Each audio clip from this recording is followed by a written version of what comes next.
Sir, మీకు ప్యానల్లో ఉన్నటువంటి పెద్దలకు, 99 టీవీ వీక్షకులకు హృదయపూర్వక నమస్కారాలు తెలియజేసుకుంటూ, మరి ఏదైతే సింహాచలం అప్పన్న దేవస్థానం ఉందో, ఈ చంద్రోత్సవం సందర్భంగా ఉత్తరాంధ్రతో పాటు మరి తెలుగు రాష్ట్రాల్లో ఉన్నటువంటి ఎక్కువ మంది ఆ యొక్క కార్యక్రమానికి హాజరవుతూ ఉంటారు.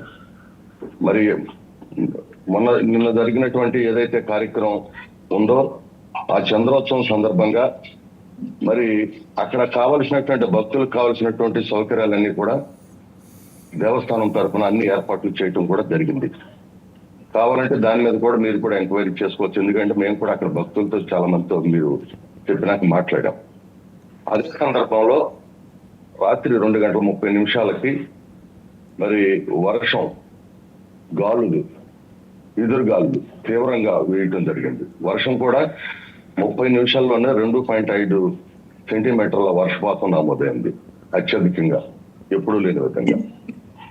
ఆ విధంగా జరిగినటువంటి పరిస్థితుల్లో ఆ గోడ నానిపోవటం వల్ల అసలు ఆ గోడ కట్టిందే ఏదైతే నీరుందో నీరుని మరి మరల్చడానికి అక్కడ ఇబ్బంది లేకుండా ఆ గోడను కట్టడం జరిగింది. సరే, సంఘటన అయితే దురదృష్టకరం, బాధాకరం, నాకు కూడా చాలా బాధగా ఉంది. ఎందుకంటే మరి ఒకే కుటుంబంలో 4 చనిపోయారు, మొత్తం 7 సభ్యులు మరణించడం జరిగింది.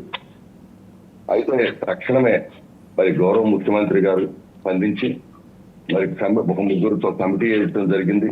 అదే విధంగా వాళ్ళకి మరి ఏదైతే ఆ కుటుంబాలకు నష్టపరిహారం కానివ్వండి, అవన్నీ కూడా ప్రభుత్వ పరంగా చేయాల్సినటువంటి కార్యక్రమాలు చేశారు. ఎన్ని చేసినప్పటికీ కూడా ఆ కుటుంబంలో సభ్యులు మాత్రం మనం తెచ్చేవాళ్ళం. ఎందుకంటే మరి జరిగినటువంటి సంఘటన దురదృష్టకరంగా జరిగింది, వాతావరణ ప్రభావంతో జరిగింది. అయినప్పటికీ కూడా కమిటీ వేశారు. అక్కడ ఏదన్నా గనక ఖచ్చితంగా గనక తప్పు జరిగి ఉంటే ఎవరైనా క్షమించేది, ఉపేక్షించేది లేదు. మీరు అన్నట్టు మరి మేము వచ్చిన తర్వాతే ఈ విధంగా జరిగిందని చెప్తున్నారు. అలా అనుకుంటే వైజాగ్ లో తుఫాన్ వచ్చి, శ్రీకాకుళంలో తుఫాన్ వచ్చి అతలాకుతం అయినప్పుడు కనీసం కన్నెత్తి కూడా చూడనటువంటి ప్రతిపక్ష నాయకులు ఆ రోజున ఉన్నారు. ఆ రోజున అటుకెళ్ళి కూడా చూడాల. కొన్ని వేల మంది జీవితాలు అస్తవ్యస్తం అయిపోయి మరి కొంతమంది చనిపోయినా కూడా అటుకెళ్ళే కూడా వెళ్ళా. కానీ ఈ రోజున మరి జరిగిన వెంటనే మరి పరిగెత్తుకుంటూ వెళ్ళి అక్కడ ఏదో రాజకీయాలు మాట్లాడితే దేవస్థానం దగ్గర అదైతే మరి కరెక్ట్ కాదు. ఎందుకంటే గతంలో వైజాగ్ లో గ్యాస్ లీక్ అయిపోయి ఎంతమంది చచ్చిపోయారో తెలియదా? ఆ రోజున జరగలేదా? తాడేపల్లి గూడెంలో కల్తీ మద్యం తాగి చచ్చిపోయిన మాట వాస్తవం కాదా?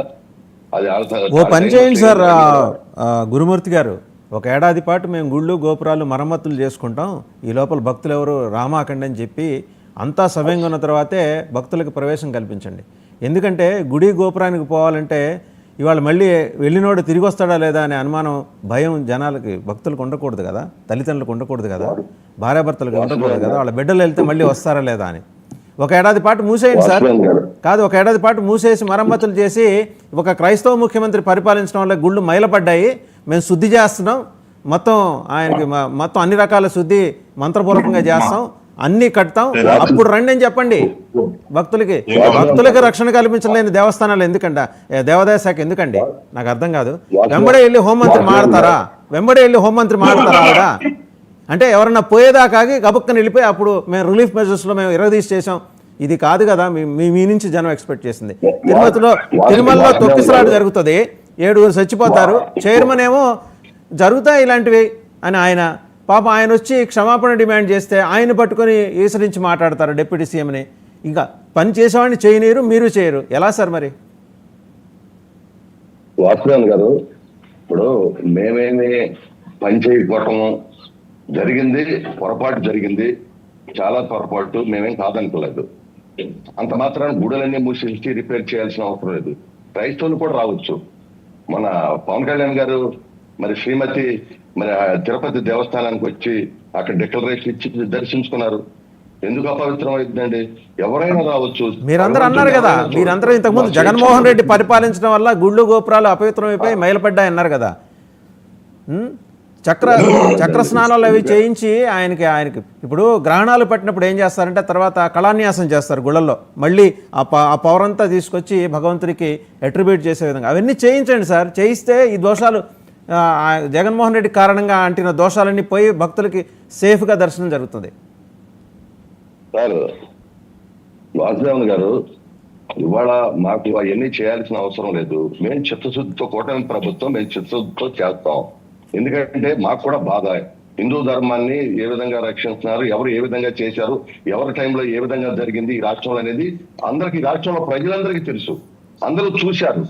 ఇవాళ జరిగినటువంటి సంఘటన చాలా తప్పు, దురదృష్టకరం, బాధాకరం. ఎందుకంటే అది అక్కడ వాతావరణం కూడా ఆ రకంగా జరిగింది. ఏదైనా సరే అది అక్కడ నాసిరకంగా ఉండా, ఏ రకమైన ఇబ్బంది ఉండా ఖచ్చితంగా చర్యలు ఉంటాయి. భవిష్యత్తులో ఇలాంటి సంఘటనలు జరగకుండా చర్యలు కట్టుదిట్టంగా తీసుకునే బాధ్యత తీసుకుంటాం.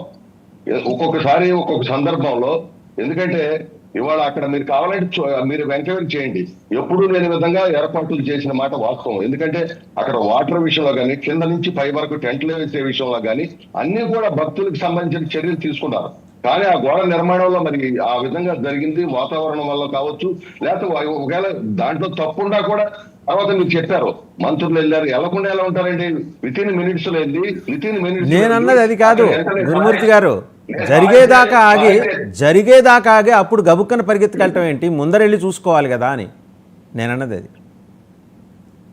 మరి ఖచ్చితంగా, ఎందుకంటే ఏదన్నా జరిగేటప్పుడు ఒక ముఖ్యమైన దేవాలయంలో చూడాల్సినటువంటి అవసరం ఉంది. దానికి నేను కూడా కాదంటాను. ఎందుకంటే ఒక పెద్ద దేవాలయం, పవిత్రమైనటువంటి, మరి చాలా పెద్ద ఎత్తున భక్తులు వచ్చేటువంటి దేవాలయాన్ని ఏది జరిగినా కూడా చూడాలి. గతంలో అదే దేవస్థానానికి ఎవరినో తీసుకొచ్చి ఆ ఆస్తులు ఆక్రమించుకున్నారని చూశారు. అదే విధంగా అక్కడ హుండీలు కొట్టేశారు. అవన్నీ కూడా అక్కడ భక్తులందరికీ తెలుసు. విశాఖపట్నంలో ఉన్నటువంటి భక్తులందరికీ కూడా తెలుసు ఆ దేవస్థానాన్ని ఎంత రప్చర్ చేశారో. గతంలో మరి అశోక్ గజపతిరాజు గారు ఉన్న ఏ విధంగా ఉంది అని తెలుసు. చిన్న పొరపాటు జరిగింది, అది కూడా ఖచ్చితంగా రేపు భవిష్యత్తులో సరిదిద్దుకుంటాం. ఎందుకంటే చాలా మాకు కూడా బాధ ఉంది. 7 చనిపోవటం అంటే ఆషామాషి విషయం కాదు. దాని మీద ప్రభుత్వం కూడా చాలా సీరియస్ గా ఉంది. అంత మాత్రాన మేము దేవాలయాలు మూయాల్సిన అవసరం లేదు. ఖచ్చితంగా భక్తులకు కావాల్సినటువంటి సౌకర్యాలను ఖచ్చితంగా చేస్తాము. కూటమి ప్రభుత్వం దానికి కట్టుబడి ఉంది. ఒకరికి ముగ్గురు ఉండం, మేము అన్ని కూడా ఖచ్చితంగా చూడాల్సినటువంటి బాధ్యత ఉంది. చూస్తాం సార్. రైట్, మళ్ళీ మీ దగ్గరకు వస్తాను. జనసేన గుంటూరు జిల్లా అధ్యక్షులు గాదే వెంకటేశ్వరరావు గారి దగ్గరికి వెళ్దాం. నమస్కారం సార్ వెంకటేశ్వరరావు గారు. నమస్తే సార్, జరిగిన సంఘటన బాధాకరము, దురదృష్టకరము. వెంటనే ఏమంటున్నారు తెలుసా అండి? ఆ రోజు క్షమాపణ చెప్పారు కదా, ఇవాళ ఎందుకు క్షమాపణ చెప్పట్లేదు? ఆ రోజు పవన్ కళ్యాణ్ గారు క్షమాపణ చెప్పడం తప్పైపోయింది. అంటే ఆయన గుండె ద్రవించి వచ్చి ఇమీడియట్గా అటెండ్ అయ్యారు, తిరుపతి విషయంలో మాట్లాడారు. ఆయన చేయాల్సిందంతా చేశారు. పార్టీ వైపు నుంచి కూడా సహాయం ఎక్స్టెండ్ చేశారు. అంతా బాగానే ఉంది. ఇప్పుడు జనాలకి ఏంటంటే ఎక్స్పెక్టేషన్స్ ఎట్లా ఉంటాయంటే, అప్పుడు చేశారు కదా 1857 డిసెంబర్ 23, ఇప్పుడు ఎందుకు చేయట్లేదని మొదలెడతారు. ఎక్కువ ఎక్స్పెక్టేషన్స్ ఇవ్వడం కూడా తప్పైపోతుంది మీ వైపు నుంచి. తర్వాత నిన్న పంచకర్ల సందీప్ గారు ఒక ట్వీట్ చేశారు సార్. జరిగిన దుర్ఘటనలో జన సైనికులు మృతి చెందడం బాధాకరం, వాళ్ళు కాక ఇంకో 3 కూడా మృతి చెందారు, వాళ్ళకు కూడా ఈ బాధాకరము, ఈ సంతాపము, ఈ సానుభూతి ఉంటుందా అండి? మళ్ళీ అమ్మడి ఆ ట్వీట్ డిలీట్ చేశారు. అవసరమా? ఇప్పుడు భక్తులు చనిపోయారు, దురదృష్టకరం. అంత హడావుడిగా సందీప్ గారు ట్వీట్ చేయటం ఏంటి? రెండోది, నేను గవర్నమెంట్ని అడుగుతానండి, జనసేన అడగట్ల, మీరు కూటమిలో ఉన్నారు కాబట్టి. సంఘటనలు జరిగేదాకా ఆగటం దేనికి? ఈవో సుబ్బారావు గారు మీద ఆయన ఏదో మేము ఎంత చెప్పినా ఎంత మొత్తుకున్నా ఈవో సుబ్బారావు మాట వింటలేదు అంటే, మీ గవర్నమెంట్లో మీ ఆఫీసర్స్ మీ మాట వింటలేదు. పోనీ జగన్మోహన్ రెడ్డి మీద వేద్దామంటే ఆయన టైంకి వైజాగ్లో లేడు, లేకపోతే ఆయన మీద వేసేయచ్చు. ఏంటి సార్, ఎందుకు ఇట్లా జరుగుతుంది? వాసుదేవన్ గారు, ముందుగా మీకు, అలానే పెద్దలు శివరామరెడ్డి గారికి, అన్న గురుమూర్తి గారికి, మాజీ ఎమ్మెల్యే పార్థసారథి గారికి కూడా శుభోదయం. నిన్న చనిపోయినటువంటి కుటుంబాలకి జనసేన పార్టీ తరపు నుంచి నివాళులు అర్పిస్తూ, సానుభూతి తెలియజేస్తూ,